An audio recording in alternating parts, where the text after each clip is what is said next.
July 29, 2025. Beijing shatters a 140-year rainfall record. Not gradually, not by small margins, catastrophically.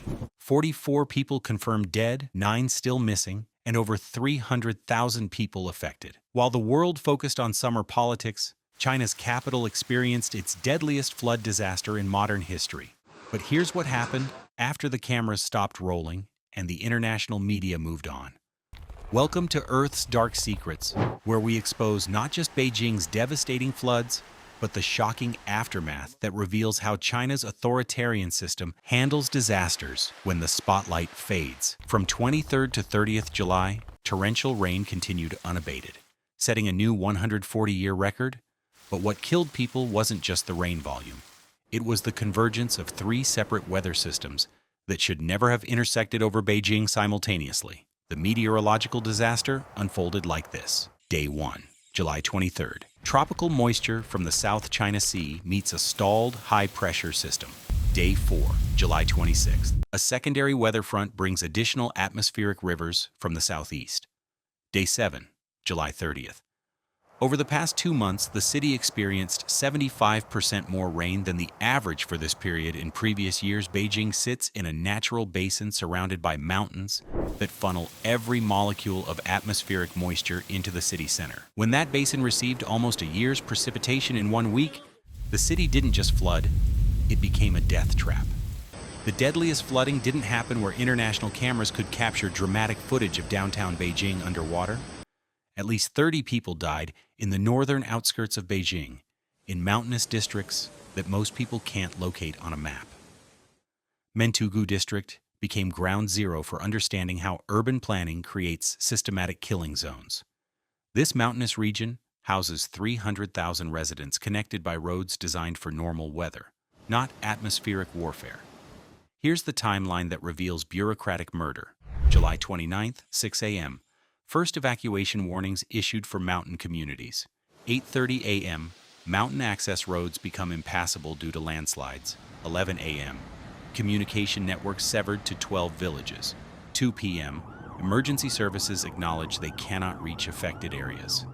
7 p.m., rescue operations suspended due to dangerous conditions.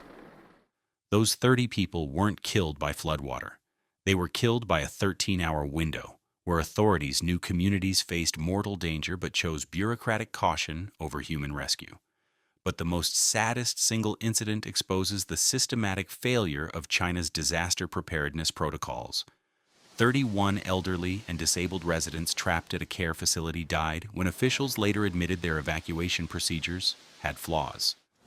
31 human beings died because emergency planners designed systems that prioritized paperwork over human survival. The care facility was classified as moderate flood risk, a designation that made evacuation procedures optional rather than mandatory for vulnerable residents.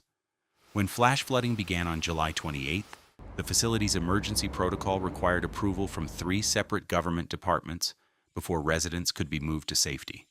That approval process took 8 hours. The floodwater took 4 hours to reach the building's main floor. Officials later used corporate language to acknowledge contingency plan flaws.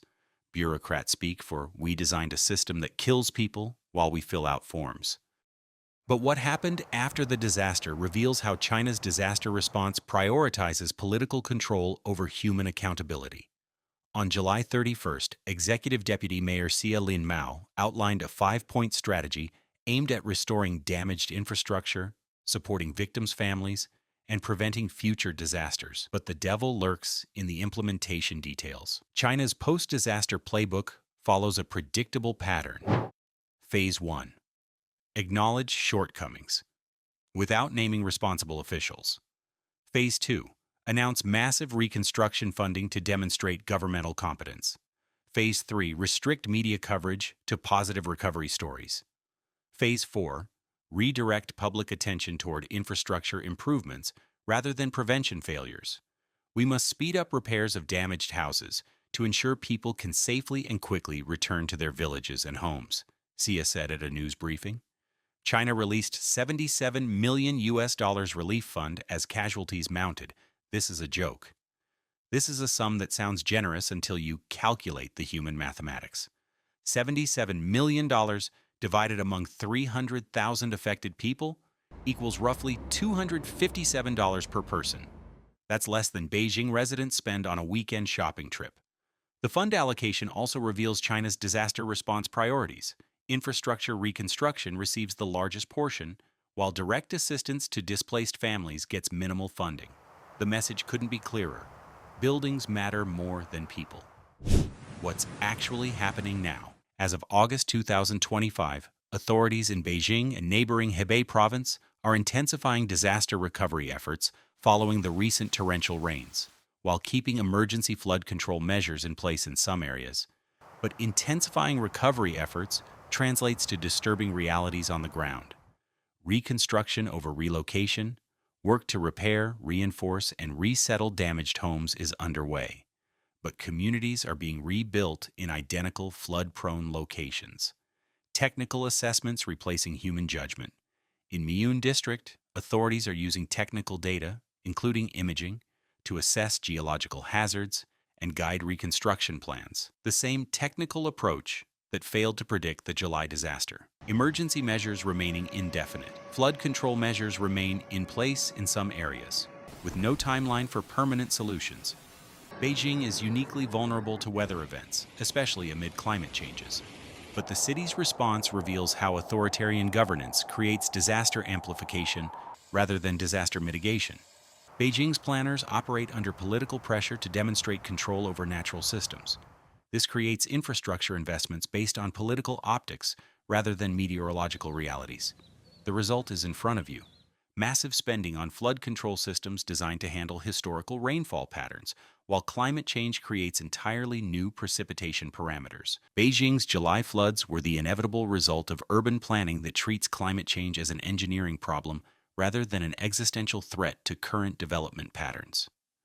Beijing's disaster follows an established pattern across China's megacities in 2025. Guangzhou floods, May 2025.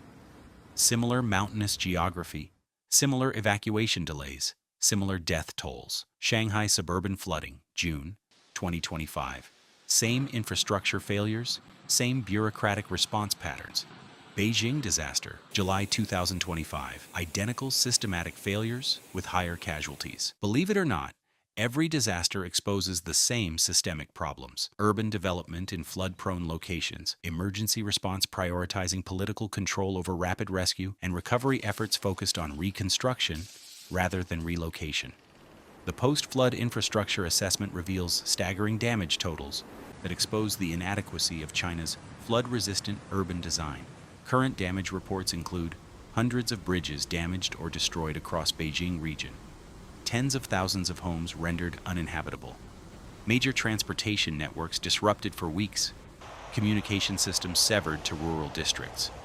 Sadly, reconstruction efforts are rebuilding identical infrastructure in identical locations using identical design standards. China's flood recovery isn't addressing the fundamental geographic vulnerabilities that created the disaster. It's recreating the same deadly systems with cosmetic improvements. The 44 confirmed deaths and 9 missing people are the human cost of authoritarian urban planning that prioritizes economic development over climate adaptation. As extreme weather events increase in frequency and intensity, Beijing's response pattern, acknowledge, fund, rebuild, repeat, will produce escalating death tolls across China's vulnerable megacities. The Communist Party's legitimacy depends on demonstrating control over natural disasters, but climate change operates beyond the parameters of political control. Beijing's floods provide a preview of disasters that will strike China's coastal megacities throughout the 2020s. Shanghai, with 26 million residents, sits in a river delta barely above sea level. When Shanghai faces its own 140-year storm event, projected within the next 5 years, the city's geography will make Beijing's casualties look moderate. The authoritarian advantage in disaster response, the ability to mobilize unlimited resources and mandate evacuations, becomes meaningless when the disasters exceed the physical capacity of emergency systems.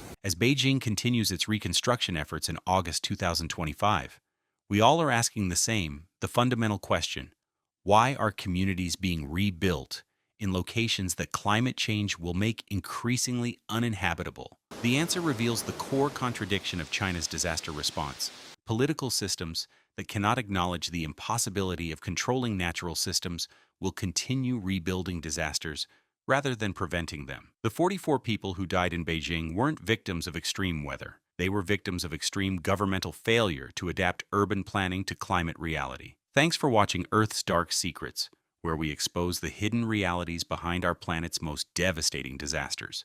If this investigation revealed something the mainstream media won't tell you, please like, comment, and subscribe.